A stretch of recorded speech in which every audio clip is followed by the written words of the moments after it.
el rol de los sectores populares en la Revolución de Mayo? En la Revolución de Mayo, concretamente dicha, es decir, lo que pasó el 25 de mayo es un rol bastante menor, ¿sí? Es decir, fue un movimiento sobre todo dirigido por personajes que pertenecían a la clase alta de la época, a la élite, le decimos. Todos los próceres, todos los que formaron el primer gobierno son personajes de sectores sociales altos.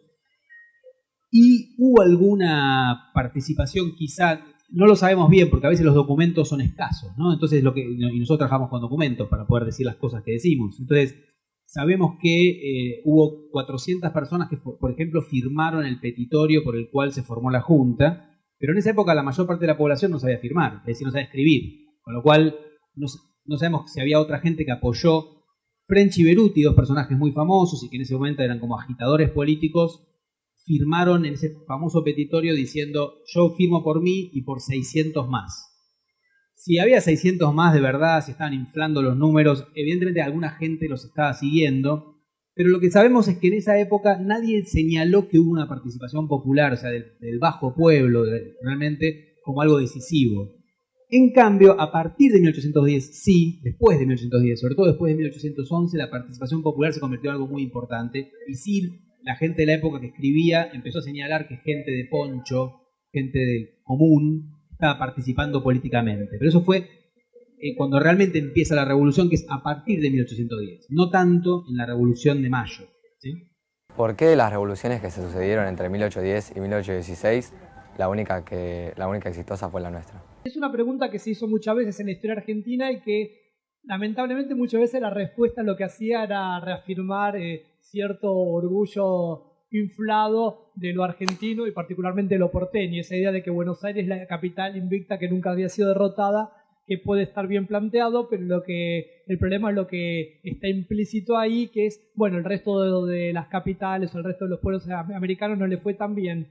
Y esto se traduce después en otra idea que aparece con mucha fuerza, la idea de que los argentinos liberaron Chile y Perú a través de San Martín. En realidad esto tiene que ver con el problema de plantear la idea de la nación como sujeto protagonista de esta historia, cuando en realidad, como veníamos comentando recién, tiene que ver con los pueblos americanos que buscan organizarse y darse una nueva forma de organización política, emancipándose de España.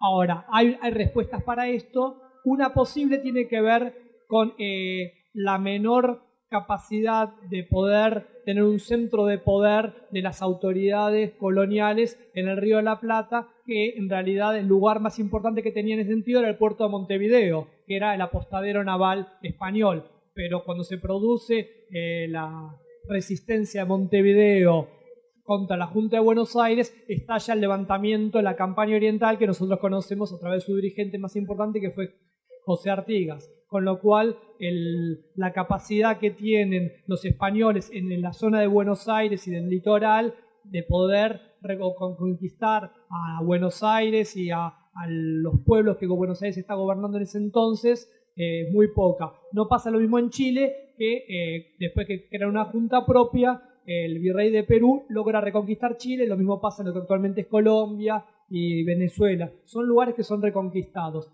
Y la otra cuestión importante es que Buenos Aires, desde 1806, tiene milicias que son producto de la militarización que provoca las invasiones inglesas. Entonces, la propia ciudad tiene un grado de movilización política y militar muy importante, que también hace que, bueno, conquistar esa ciudad hubiera implicado algo bastante costoso, incluso tendría que haber venido un ejército muy importante. Y finalmente, porque la propia España estaba en guerra contra Francia durante unos cuantos años. Cuando nosotros pensamos en la guerra de independencia, tenemos que pensar que buena parte de la guerra de independencia es una gran guerra civil en América, en el sentido de que están peleando americanos de un lado y americanos del otro, españoles de un lado y españoles del otro, por más que se identifiquen de distinta manera. Y pelean sectores populares de un lado y del otro, ¿no? Entonces es algo mucho más complicado que una mera guerra de independencia o anticolonial, aunque se va transformando en esto.